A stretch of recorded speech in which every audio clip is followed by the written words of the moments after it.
Today, I want to talk about psychology, specifically what a cookie can teach us about climate change. You see, there's this test that you can give little kids. You give them a cookie and then you tell them, so that cookie is yours, you can eat it now. Yay! Or you can wait 15 minutes without eating it and then you'll get 2 cookies. 2 cookies? Wow.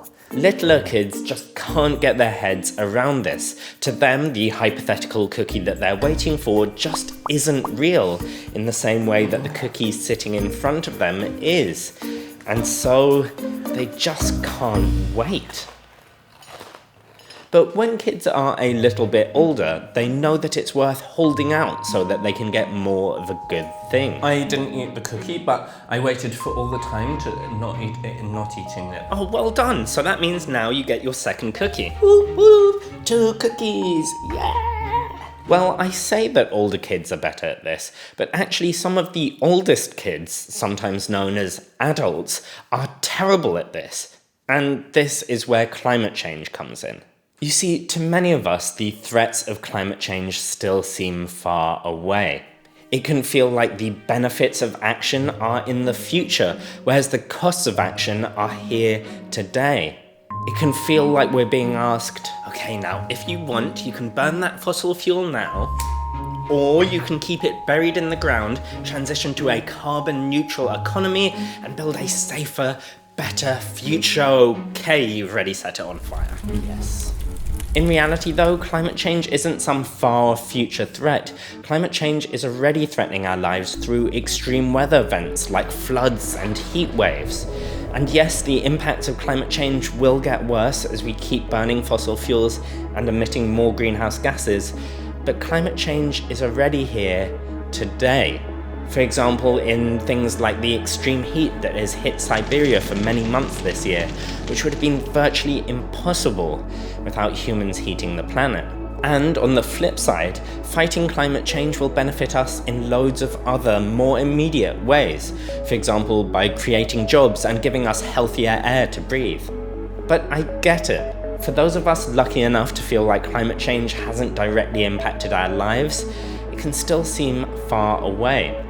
And research has shown that this attitude can hinder us from working together. With politicians only in power for 4 or 5 years before they're up for re-election, it can be tough to get them to take on the long-term strategies that we need to tackle climate change. I always figured that if we're faced with a more immediate threat in wealthier countries, then we'd tackle it more sensibly.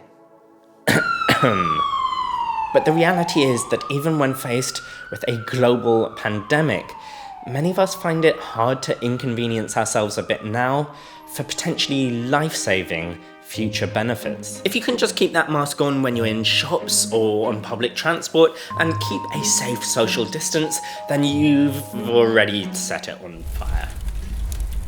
And now I get that this is a simplification. Having to wait for the benefits is just one reason that people and politicians are so bad at climate and corona action. There are plenty of other reasons, like fake news, underlying values, or the fact that the worst impacts are felt by the people who have the least power to change things.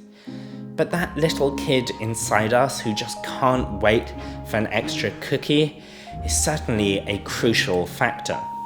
So what can we do to combat this? Well, for one thing, we need to make the future more present in our minds. That means we have to talk about our fears. For example, that big parts of the world will be made unlivable by extreme heat and rising seas. But we also need to talk about our hopes. For me, that means creating a world that is more sustainable and more livable. And we need to ask ourselves, how will this future reflect the values that I have today? And we need to emphasize that climate change isn't just something in the future. We need to share stories about how it impacts our lives here and now. For example, the life and death struggles of dealing with a devastating storm in the middle of a global pandemic. Sharing these kinds of stories helps us connect the work we need to do with the benefits that we'll see. They bring the consequences here and now and help make action a little easier to swallow. Because after all, we all need a cookie now and again. If you find discussions about climate change like this useful, then make sure you like and share this video so that even more people can see it. And you can become a patron over at my Patreon if you want to make sure I can keep making videos into the future.